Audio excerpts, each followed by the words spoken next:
آياتنا عجبا إذ أوى الفتية إلى الكهف فقالوا ربنا آتنا من لدنك. 1947. Bugün sohbatimiz mavzusu muhteremlerden Yüksek Müslümanları arası Tatlı Merkezi tamamen takdim edilen gıybetten sakınırlık mavzusudur.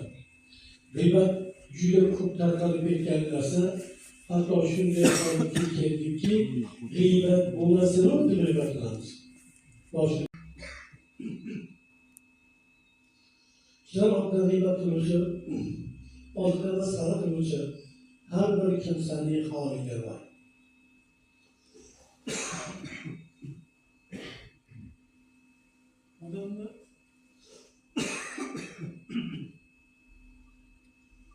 Odamlarni oldida masxara qiladi.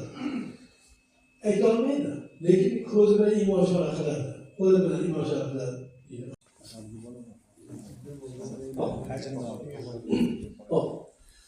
İnsonni o'zining aybini ko'rishlik katta saodat. O'zini aybidan mashhur bo'lgan odam boshini aybini ko'rmaydi, tekshirmaydi.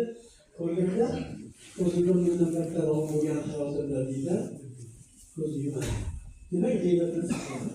Endi o'zini aybini ko'rmay boshini aybini qutqaradigan odam faqat g'iybatga mashg'ul.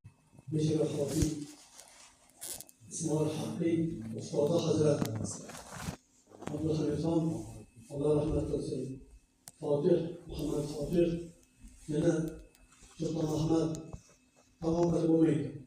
Bilamiz.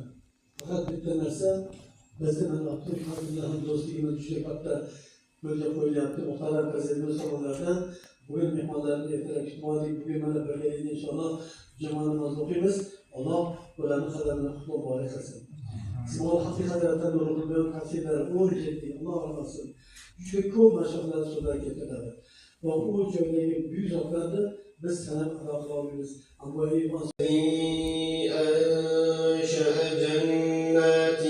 معروشات وغير معروشات والنخل والزرع مختلفا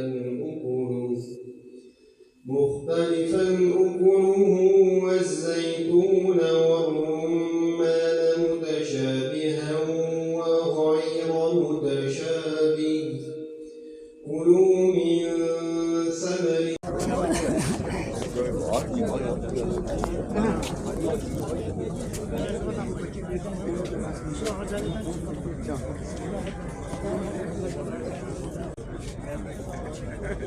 Aynen öyle. Diyorsun ki son sünnet yallah.